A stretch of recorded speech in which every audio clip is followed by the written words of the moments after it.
Hola, por la gracia de Dios estamos nuevamente juntas aprendiendo de la palabra del Señor, hallando sabiduría para cada día de nuestras vidas. Habíamos visto que apenas empezó su reinado Joram, hijo de Josafat, que anduvo en los caminos de los reyes apóstatas de Israel, dio muerte a sus hermanos y condujo a la nación de Judá a la idolatría. Entonces llegó a Joram una carta del profeta Elías, la cual analizaremos en esta lección. Esta carta dirigida a Joram se encuentra en el libro de Segunda de Crónicas, capítulo 21, verso 12 al 15. Y le llegó una carta del profeta Elías que decía: Jehová, el Dios de David, tu padre, ha dicho así: por cuanto no has andado en los caminos de Josafat tu padre, ni en los caminos de Asa, rey de Judá, sino que has andado en el camino de los reyes de Israel, y has hecho que fornicase Judá y los moradores de Jerusalén, como fornicó la casa de Acab, y además has dado muerte a tus hermanos, a la familia de tu padre, los cuales eran mejores que tú.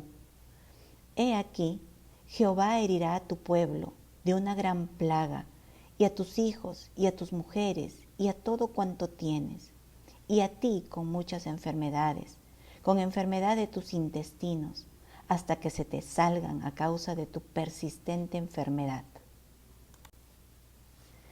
El inicio de esta carta empieza diciendo que Jehová, el Dios de su padre David. Esta es una forma para enfatizar el linaje de donde venía.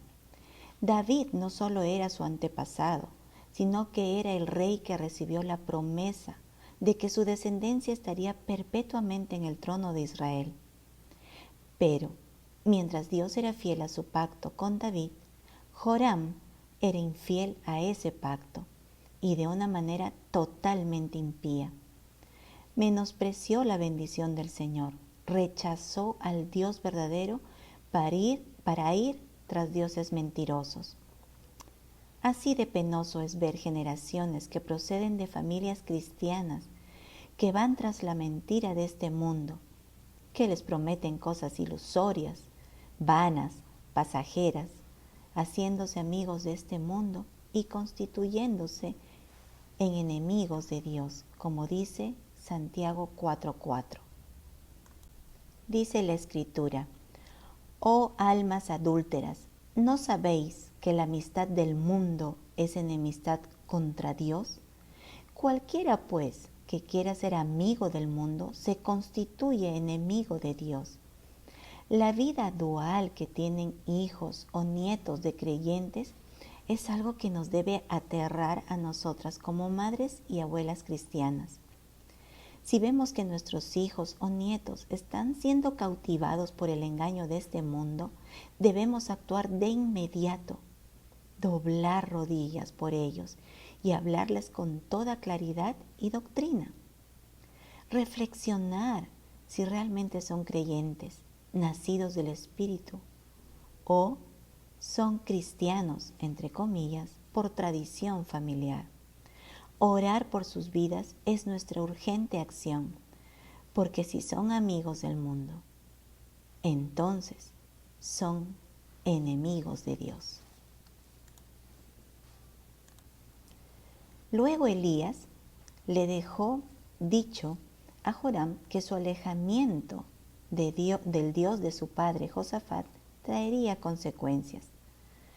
Cuando mencionó a Josafat su padre y a Asa su abuelo, quienes fueron temerosos de Dios, claro, sí, tuvieron muchos desatinos, pero corregían su actuar cuando eran amonestados por los siervos profetas de Dios.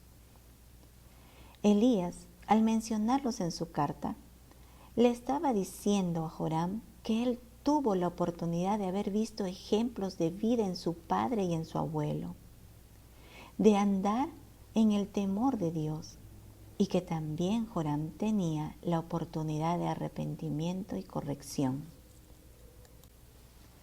Los hijos y nietos de los creyentes tienen que ver esa misma conducta, Los padres y abuelos cristianos no son perfectos en el sentido de no cometer errores o desatinos, pero cuando la palabra de Dios amonesta, entonces como madres, como abuelas, debemos rectificar y dar testimonio a nuestros hijos y nietos que tenemos temor de Dios, quien es santo. Jamás un padre, una madre, un abuelo o una abuela cristiana puede dejar de dar testimonio del proceso de su santificación a sus hijos y nietos, reconociendo sus desatinos, sus pecados, sus errores, imprudencias, etc. También pidiéndoles perdón por el mal testimonio o por el mal actuar. Pero a la vez que sepan ellos que es por gracia que han sido perdonados, que es por la sangre de Cristo que son limpiados, que es por la confesión de pecados que Dios tiene misericordia. Ese testimonio de fe genuina será parte del tratamiento del Espíritu Santo para que los ojos de los hijos y nietos les sean abiertos y busquen al Señor de todo corazón. Seguidamente, Elías le dijo a Joram que ha andado en los caminos de los apóstatas, de idólatras, porque mencionó a la casa de Acab, y que ha hecho fornicar a Judá, lo cual describía al pueblo de manera textual, porque esos dioses que habían adquirido tenían ritos donde la promiscuidad sexual era parte de su culto idolátrico. Y también cuando habla de fornicación se refiere a la infidelidad a Dios, perdiendo su pureza, su santidad que debían tener como pueblo de Dios que invocaba su nombre. Hoy en día la sociedad puede invocar el nombre de Dios, pero tener la misma vida pagana que aquellos idólatras, viviendo en promiscuidad sexual como si eso fuera parte de la cultura moderna, donde el mandamiento de Dios de mantenerse en pureza ya no cabe en la vida de los cristianos de hoy, porque han caducado sus principios y estatutos, lo cual es obviamente falso, y quienes piensan y viven así solo manifiestan que no son cristianos verdaderos, y que así como Joram y el pueblo de Judá acarrearon juicio para sí. Los cielos y la tierra pasarán, pero la palabra de Dios jamás permanecerá para siempre. Así que invalidar o caducar los mandamientos del Señor escritos en su santa palabra, poniéndolos como fuera de tiempo, es defraudar el alma y amar la muerte. Elías, en su carta para Joram, lo continúa amonestando. Le dijo que además de todo lo anterior, dio muerte a sus hermanos, a la familia de su padre, y que sus hermanos eran mejores que él, que Joram. Cuando el Señor dice por boca del profeta que eran mejores que Joram, está diciendo que ellos reconocían a Dios y que merecían el trono más que él, por cuanto no llevarían a Judá al pecado de idolatría como lo hizo él.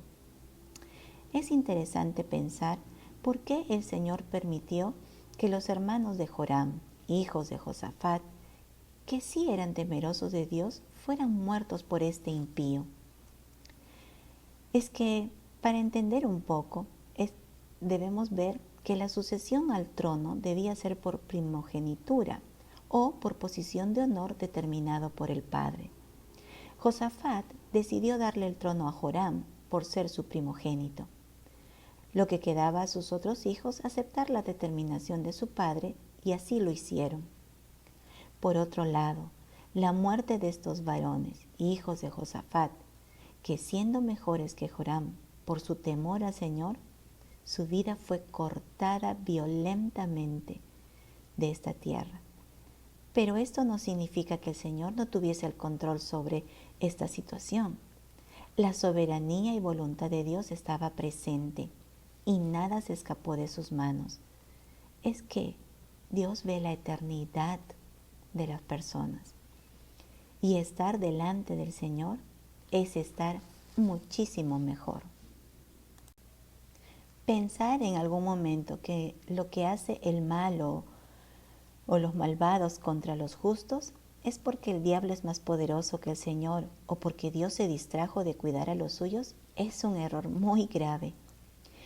En el mundo hallaremos aflicción, dice la Escritura. Es decir, el punto no es enfocarnos en este tiempo tan corto que pasaremos sobre esta tierra, sino debemos de levantar la mirada hacia la eternidad. ¿Dónde estaremos en la eternidad? ¿Con Cristo o lejos de Él? Nos vemos en la próxima lección. Dios las bendiga.